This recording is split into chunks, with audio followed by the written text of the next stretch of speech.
The Mountain and the Viper, Season 4, Episode 8. The foremost reason that this pacey but relatively short one-on-one combat makes this list is the build-up to it. After a brutal, callous 3 seasons, the 4th installment of Game of Thrones promised a pinch of redemption when it showed the murder of the loathsome boy King Joffrey. The hope faltered a little when his uncle Tyrion was arrested on the behest of Cersei, but they shot up when he demanded trial by combat, since he had survived one already. The enigmatic Prince Oberyn Martell, with a revenge quest of his own against the heinous Sandor the Mountain Clegane, seemed like the one to finally turn the tide of the somber proceedings around. It seemed like the victory of good over evil was finally beginning. Alas, it was not to be. Oberyn, after some animated sparring, made critical wounds to the mountain with his stealth, was so hell-bent on getting a confession of his crime out of the giant that he let his guard down. The rest is burned into the brain of every viewer. This battle made me give up on the good guys ever winning on GOT. The most impressive bout of single combat on the show nonetheless. On the Wall, Season 4, Episode 9. When living people were the most dangerous things trying to pierce the wall. Simpler times. Right after the crushing, damn, I have to stop making these puns, defeat of Prince Oberyn at the Mountain's hands, we have a rare episode which focuses exclusively on one storyline, the wildling assault on Castle Black and the Wall, and the Night's Watch defense, led first by Sir Alliser Thorne and then by the de facto hero of the series, Jon Snow, who leads 2 more battles higher up the list. Although the battle now seems rather insignificant when looking at the big picture, it is an important part of the Night's Watch story arc. It provides proud deaths to many minor characters on the Wall, and also completes Jon's metamorphosis into a true leader.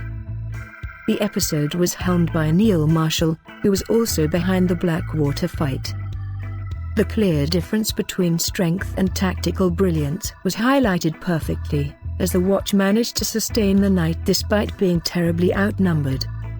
The battle is terribly beautiful in its violence.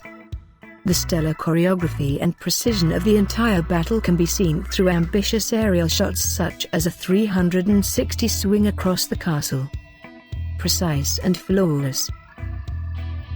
Massacre at Hardhome, Season 5, Episode 8. If the fight at the Fist of First Men provided us a taste of terrors of the White Walkers, the massacre at the eponymous wildling village of Hardhome was a 7-course meal. Jon travels beyond the Wall to eke out a truce with the wildling elders to stick together in the time of need, but as soon as the ominous barking of dogs signaling the arrival of the undead army begins, it is massacre in the most brutal sense. If our last entry and the entry after this are lessons in precision and control, this battle, right from everyone trying to scramble to safety amidst swarms of wights pouring from all sides, to the Night King walking amidst flames, is chaos incarnate.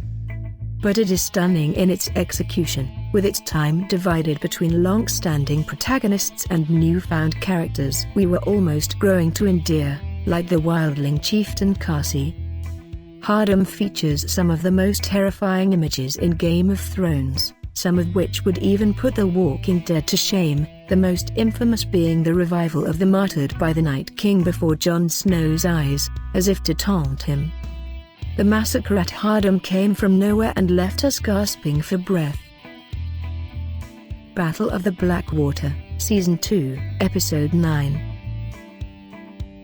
The entire episode dedicated to the climactic Battle of the Blackwater, in which the Lannister army, commanded by acting hand of the King Tyrion Lannister, defends the city of King's Landing as King Stannis Baratheon's fleet stages an attack at Blackwater Bay, is a stroke of storytelling genius. The battle managed to divide our sympathies, in a manner however lopsided, between Tyrion, who underwent massive character growth during the battle to show us his bravery along with his tact, and Stannis, the actual true king who was doing nothing more than claiming what was rightfully his, with the presence of Sir Davos granting him some more popularity points. The unexpected appearance of the allied Lannister Tyrell forces adds a nice climactic touch. The unique aspect of this battle is the insight it provides into the characters who are a part of the battle without fighting in it. Cersei's acerbic words of wisdom to Sansa while all the ladies lay low add to the intensity of the skirmishes. So do her desire to control the goings-on from inside the battlements, like the orders to have Joffrey withdraw from the field and almost poisoning Tommen when the loss appeared imminent. Add dollops of the precise tactical calibration and smart camera work by Neil Marshall make the battle at Blackwater Bay a standout episode of the second season, and would have certainly topped this list if it weren't for the cinematic brilliance and pulsating raw physicality of our ultimate entry. Battle of the Bastards, Season 6, Episode 9. To see the Stark sigil fly over Winterfell again is a joy. Red and grey, mud and blood, chaotic brute force and fastidious battle formations, throbbing, fast-paced action with a hint of slow-mo here and there. In a nutshell, the best of both worlds. The battle between the eponymous bastards Jon Snow and Ramsay Bolton finally offered us the redemption of a good over evil win we had been craving for years. And boy was it worth it. Much has been said about the resources put into filming the epic showdown, and the result is unlike anything ever seen before on television. Certain moments, like Jon gasping while being buried under a mountain of bodies, or the Bolton army climbing over the pile of dead bodies and their own men into the Chakravyuha in which they've trapped Jon's wildling army are veritable and gritty war portrayals. Another huge case for the iconic status of this battle is made by the long overdue transition of Sansa into a true heavyweight instead of the victim. Her arrival with Littlefinger's army in the nick of time trumped the surprise of our penultimate entry big time. Last, but definitely not the least, if Watchers on the Wall made Jon Snow a commander, this battle made Jon Snow a king. Heck, I'd put this battle on the top of the list just for Jon beating the shit out of that cocky Ramsay and Sansa feeding him to his own hounds. An iconic piece of television and the most iconic battle we've seen in the realm. Here's hoping it gets dethroned by a grander fight in the seasons to come. Thanks for watching. If you enjoy this video, click the like button, leave a comment and remember and click the subscribe and the bell to be notified about our next video.